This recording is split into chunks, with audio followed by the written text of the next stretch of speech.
안녕하십니까 주요셉TV 시청자 여러분. 오늘은 너무나 억울하게 네 자녀를 뺏긴 엄마와 큰딸을 함께 모시고 이렇게 방송을 하게 됐습니다. 이번 사건은 익산에서, 전북 익산에서 발생한 사건입니다. 그것도 3년 전입니다. 그런데 아직까지 아이들이 돌아오지 못하고 있고 심각하게 시설에서 학대를 당한 그러한 증거 사진도 있고 현재 청와대 청원도 올려진 상태입니다. 이 내용을 우리가 한번 살펴보고, 또 이 큰딸은 마침 어제 시설에서 자진해서 아예 너무 힘들다고, 고통스럽다고 해서 중학교 2학년 딸 하늘이는 집으로 돌아왔습니다. 익산에서 엄마가 이사한 인천까지 택시를 타고 와서 오늘 이렇게 방송을 함께 찍게 됐습니다. 오늘 두 분을 모시겠습니다. 안녕하세요. 네, 하늘이 힘들지 않아요? 오늘 밥 많이 먹었어요? 그래. 엄마 어떻게 많이 힘드신데 이렇게 용기 내서 오셔서 감사합니다. 먼저 이 사건을 처음 우리가 제보는 지난해 말에 받았는데 이 사건이 복잡하기 때문에 영상을 아직 못 올렸었어요. 그런데 오늘 같이 하늘이도 보고 그래서 직접적으로 하늘이 얘기도 들어보고, 우리 넷째가 시설에서 엄청나게 지금 학대를 당한 그런 사진들이 다 있는데 그 내용도 함께 살펴보겠습니다. 최초로 분리될 때 어떻게 언제 분리됐는지 그 내용을 한번 설명을 좀 해주세요. 언제 어떻게 발생했는지. 2019년 10월 3일이었고요. 이제 파출소로 제가 서류를 떼일 게 하나 있어서 파출소를 갔다가 이제 뭐 조사 맞은 게 있다라고 해서 지금 조사 수배가 떨어졌다. 그때 엄마가 가야 된다라고 얘기를 해서 어쩔 수 없이 아이들과 이제 분리가 될 수밖에 없었던 상황이고, 그때 분리가 되고 그 이후에 이제 조서 꾸미는 그 재판 기간에 경찰이 찾아와가지고 아이들을 엄마가 이런 식으로 학대를 했다. 그러니까 최초로 분리될 때 제가 듣기로는 우리 그 당시에 둘째죠? 네. 둘째가 약간 도벽이 있어서 네. 그거를 속상해서 외삼촌한테 얘기를 한 걸로 알고 있는데, 네. 그러니까 직접 외삼촌한테 하소연하니까 외삼촌이 집으로 왔던 거죠.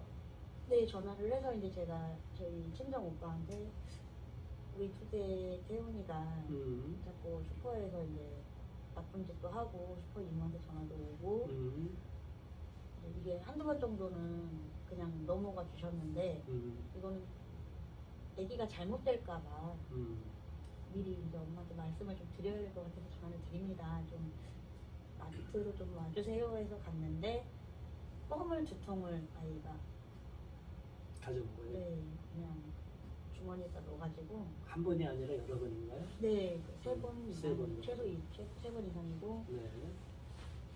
그 문제로 제가 저희 친정 오빠한테 이만저만해서 내가 태훈이 때문에 너무 힘이 든다. 태훈이가 이런 행동을 자꾸 한다. 라고 얘기를 했더니 오빠가 지금 갈 테니까 기다려.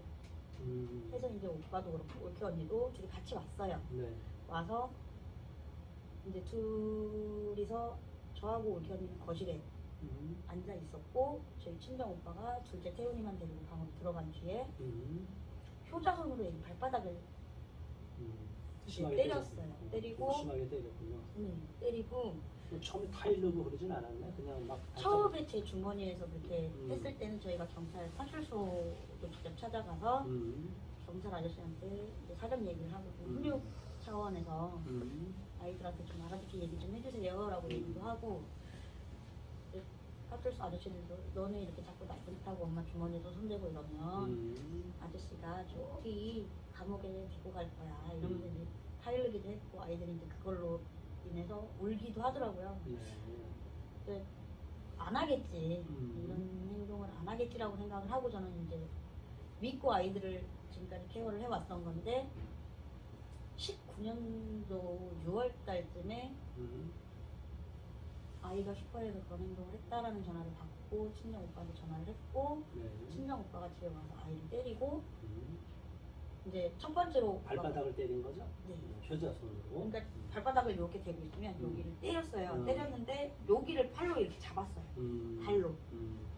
오빠 발로 여기를 잡고 누른 상태에서 애기가 이제 발바닥을 때렸는데 못 움직이게 이제 잡은 거죠. 오빠 힘으로 발바닥을 잡고 발목을 잡고 발바닥을 이제 효자손으로 때리는데 너무 심하게 때리는 것 같아서 제가 이제 말리려고 들어갔더니 오히려 제 엉덩이를 때려요. 엉덩이를 때리면서 더 나가.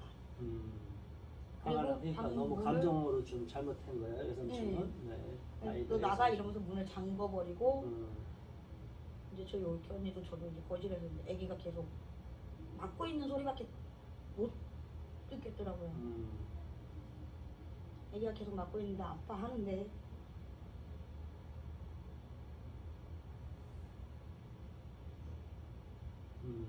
그 당시는 하여튼 아이들 외삼촌이 나름대로 교육을 시킨다고 하는데 그 좀 비교육적인 방법을 심하게 했어요. 그거는 잘못된 거죠. 그런데 그 삼촌은 잠시 집에 왔던 삼촌이지 네. 같이 살던 삼촌이 아니잖아요. 네.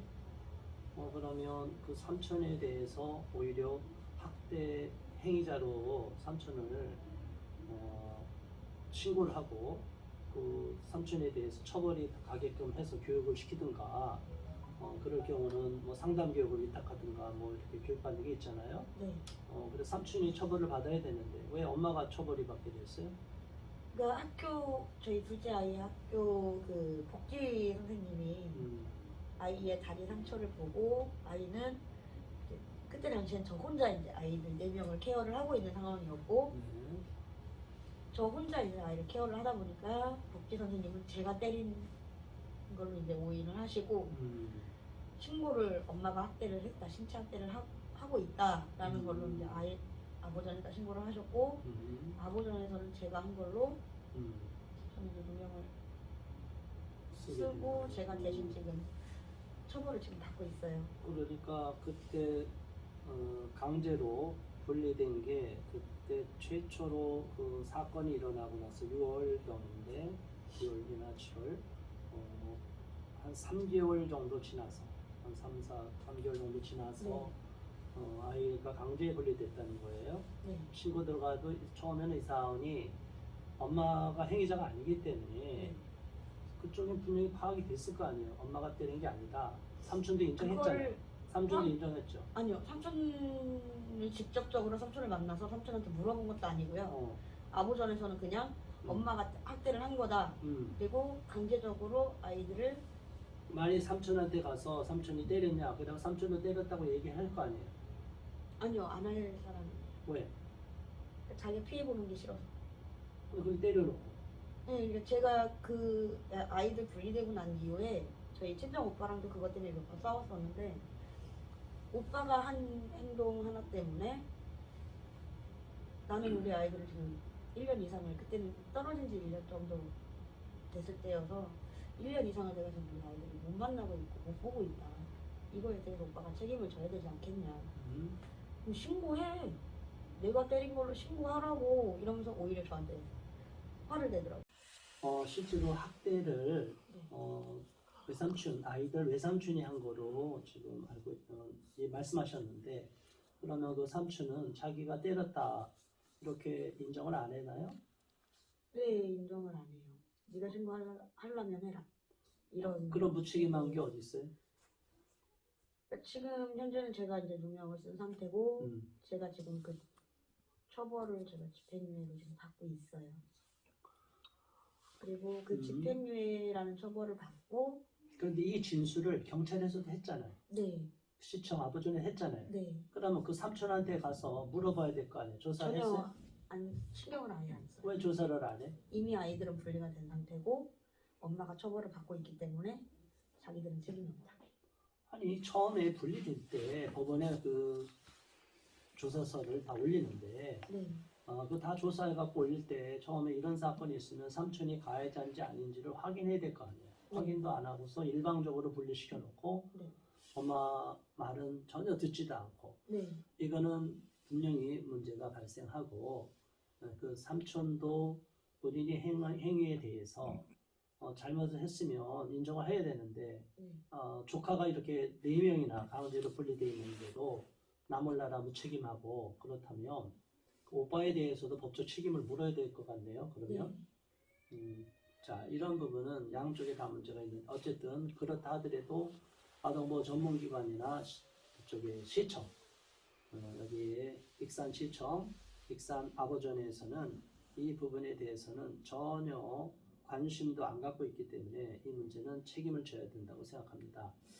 자, 그 익산아보전의 그 이후로 아이들 분리되고 나서 네. 처분이 법적 처분 받는 데까지가 얼마나 시간이 걸렸나요?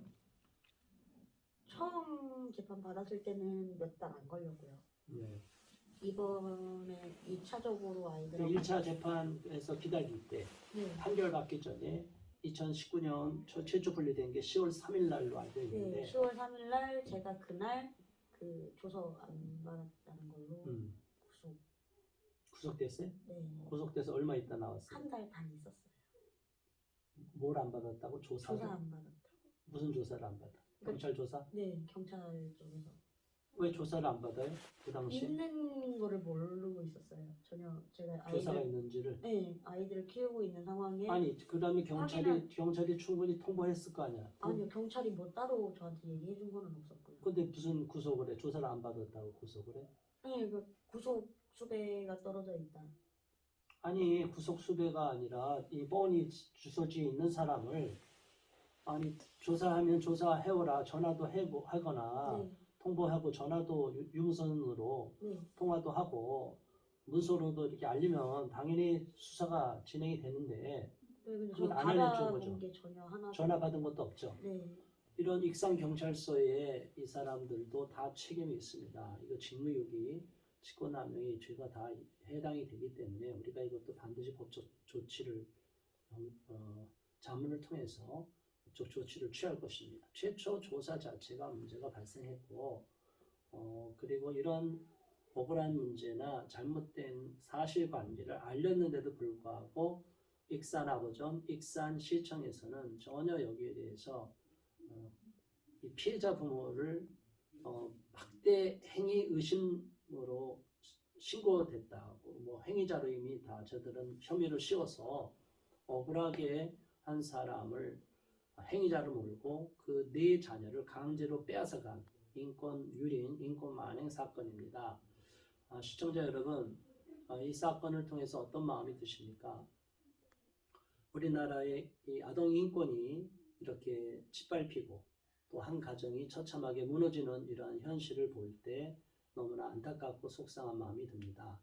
다음에 이 시간 이것으로서 1차 우리 영상은 마무리하고 다음 시간에 2차로 그 이후로 시설에서 또 재판 과정에서 어떠한 불합리한 일, 또 어떤 사건이 있는지를 상세히 살펴보겠습니다. 시청해 주신 여러분 감사합니다.